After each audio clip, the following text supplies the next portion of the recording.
Basically Amethi और रायबरेली एक कांग्रेस का अभेद खिला रहा है वहां। और आप देखेंगे इतिहास स्वरूप जितने भी वहां की यूपी की पार्टीज रही हैं, चाहे सपा रही, बसपा रही, या उससे पहले अलायंस गवर्नमेंट रही, उन्होंने इनडायरेक्टली उसको सपोर्ट किया। तो पब्लिक के पास कोई ऑप्शन नहीं होता था पहले। अमेठी रायबरेली में कोई कैंडिडेट ही नहीं उतारता था। आप पिछले इलेक्शन दे दीजिए, एसपी और बीएसपी या जो भी लोकल पार्टीज है वो कभी कैंडिडेट उतारती नहीं है। तो वहां के लोगों के पास कभी अल्टरनेट पॉलिटिक्स के लिए कैंडिडेट मिले ही नहीं। तो उनको मजबूरी में या बाय फोर्स, जैसे भी आप समझिए, लेकिन ऑप्शन उसके पास कांग्रेस ही था। तो जैसे आप इंदिरा गांधी ले लीजिए, इंदिरा गांधी का भी वही सिचुएशन, राजीव गांधी का वही, फिर कांग्रेस में आपको चुनाव लड़ते हुए मिल जाएंगे सोनिया गांधी, फिर राहुल गांधी। लेकिन जो विकास की प्रगति होनी चाहिए थी वो आपको नजर नहीं आएगी ग्राउंड रिपोर्ट, क्योंकि पब्लिक आज की डेट में कंपेयर कर रही है। कंपेयर क्या कर रही है? जब इस देश का प्रधानमंत्री जो है बनारस से चुनाव लड़ता है और बनारस का एक तरीके से विकास स्वरूप काया पलट कर देता है, जो लोगों ने कभी सोचा नहीं था। वो चाहे इंफ्रास्ट्रक्चर प्रोजेक्ट हो, चाहे वहां के लघु उद्योग एमएसएमईज को बढ़ावा देना हो, चाहे आम पब्लिक की कन्वीनियंस वाली चीजें हैं, तो पब्लिक देख रही है। सेम चीज उसी हिसाब से आप अगर देखेंगे, कोई अगर जो लोकसभा की सीट है, जैसे अमेठी रायबरेली जैसी वीवीआईपी सीट्स हैं, अगर वहां की लोगों, जनता ने इस देश की सबसे स्ट्रॉन्गेस्ट अगर कैंडिडेट की बात करें, स्ट्रॉन्गेस्ट कैंडिडेट ही होगा एक तरीके से। अगर कांग्रेस अध्यक्ष और उपाध्यक्ष अगर वहां से चुनाव लड़ रहा है, अगर इतने पावरफुल लोगों को वहां से चुनाव जितवा के भेजा, बट फिर भी डेवलपमेंट कार्य उस हिसाब से कुछ भी नहीं हुआ है। रोड की कंडीशन वैसे ही है, इंफ्रास्ट्रक्चर नहीं है, बेसिक इंफ्रास्ट्रक्चर, स्कूल्स और एजुकेशन, इंडस्ट्रीज नहीं है। आज से पहले 10 साल 15 साल पहले ले लीजिए, यूपी से लोग पलायन करते थे। जो बिहार का आज हाल है वही हाल यूपी का था, बहुत डिफरेंस नहीं था। लेकिन लोगों ने जब अमेठी में देखा, जब स्मृति ईरानी जीती राहुल गांधी को हरा के, तो वो 5 साल में लोगों को वो जो चेंज का इफेक्ट है वो दिखने लग गया। प्रशासन एक्टिव हो गया, काम होने लगे, प्रोजेक्ट्स आने लगे। तो कहीं ना कहीं वो चीज रेप्लीकेशन उसका अमेठी में भी आपको दिखेगा।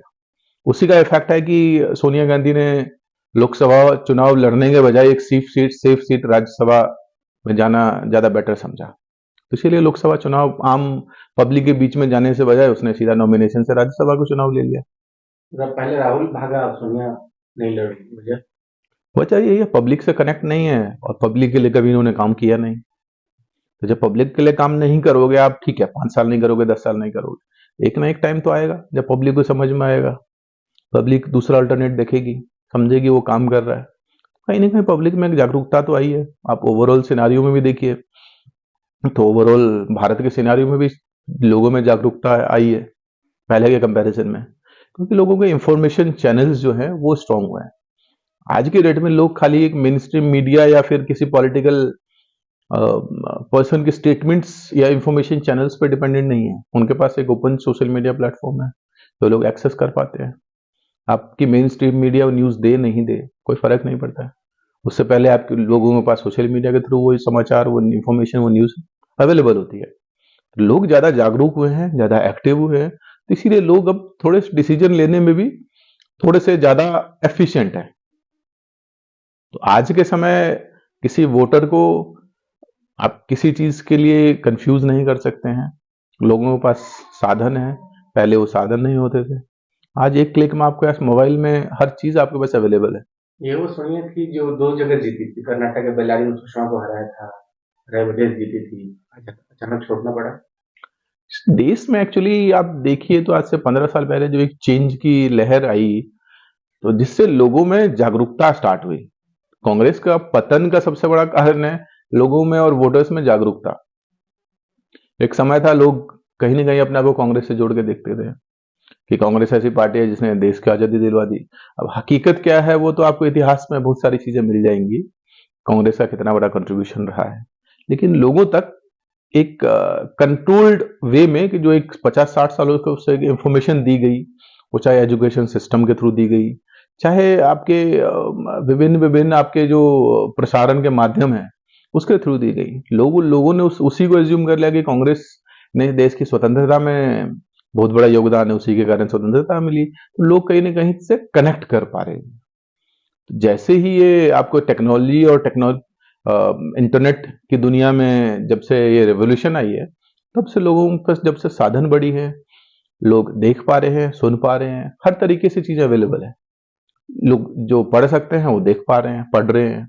जो लोग पढ़ नहीं सकते वो सुन पा रहे हैं। हर टाइप के उनके पास साधन अवेलेबल है चीजें समझने के लिए और अवेयरनेस रखने के लिए। एक था गांधी परिवार है जीतेगा ही, तो वो चीजें खत्म है क्यों? गांधी आज के डेट में एक नरेंद्र मोदी की सीट को छोड़ के अगर बाकी किसी पार्टी को ले ले तो किसी की सीट श्योर नहीं है कि जीतेगा।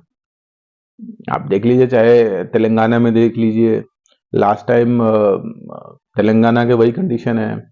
आपको तमिलनाडु में भी इस बार अनामलाई का आपको इफेक्ट देखने को मिलेगा। तो बीजेपी कर्नाटक के बाद कहीं ना कहीं तमिलनाडु में सेंध लगाने में कामयाब हो जाएगी, जिस हिसाब से उनके पास सपोर्ट मिल रहा है। तो आने वाले समय में बीजेपी खाली नॉर्थ इंडिया की पार्टी नहीं रह जाएगी। वो आपको देखने को मिलेगा ईस्ट में तो ऑलरेडी उन्होंने रीच पहले ही बना लिया था, जो 7 सिस्टर्स हैं। तो अब आपको इस इलेक्शन में आपको वो इफेक्ट आपको साउथ में भी देखने को मिल जाए। बीजेपी के पास मोदी है, मोदी के अलावा तो कोई और कौन है? मोदी एक्चुअली आप उस अगर डायरेक्शन में देखेंगे तो मोदी बीजेपी के पास तब आया जब बीजेपी को मोदी चाहिए था। तो उससे पहले तो अटल आडवाणी थे। उसी प्रकार जब मोदी जाएगा तो मोदी का रिप्लेसमेंट कौन आएगा तो वो भी आपको देखने को मिल जाएगा। तो वहां एक चेन ऑफ लीडरशिप है। तो जैसे ही एक लीडरशिप जाती है तो दूसरी लीडरशिप नीचे उनकी तैयार होती है। तो वो एक सिस्टम से चल रहे हैं जो आपको कांग्रेस में देखने को नहीं मिलेगा। आप बेसिकली जनरेशन दर जनरेशन आपको कांग्रेस एक ही फैमिली के हाथ में कंट्रोल मिलेगा। जो डिसीजन उनका है फाइनल है, वो चाहे किसी पद पे हो या नहीं हो, लेकिन पार्टी में चलनी उन्हीं की है। तो बेसिक डिफरेंस तो है। अब मोदी आज नहीं है, कल को कोई दूसरा आएगा। राहुल प्रभाव को नहीं जमा राहुल प्रभाव इसलिए नहीं जमा पा रहे, उसका सबसे बड़ा जो कारण है वो पब्लिक कनेक्टिविटी है। जब तक आप इस देश की मिट्टी को नहीं समझेंगे, इस देश के लोगों के विचार नहीं समझेंगे, यहाँ की संस्कृति नहीं समझेंगे, तो आप इस देश को नहीं समझ पाएंगे। जब इस देश को ही नहीं समझेंगे तो पब्लिक के साथ कैसे कनेक्ट करेंगे?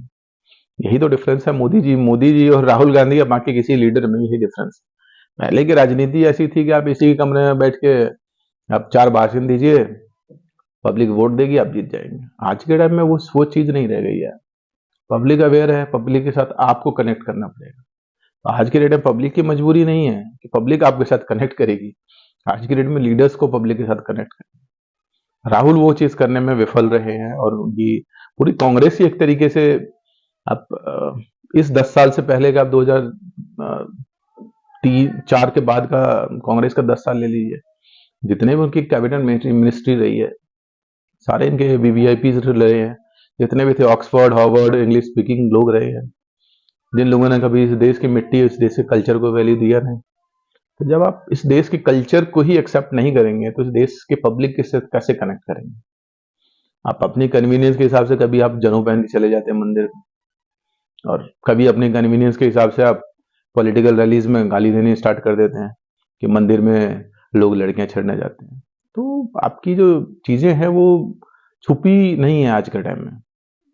अगर आपकी ये चीज निकल के आएगी कि आप जनेऊधारी ब्राह्मण है, तो आपकी ये भी चीज निकल के आएगी कि आपने इससे पीछे क्या बोला था, क्या भाषण दिया था। तो पब्लिक के पास आज की डेट में सारे इंफॉर्मेशन के चैनल, सब चीज अवेलेबल है, तो बच नहीं सकते आप।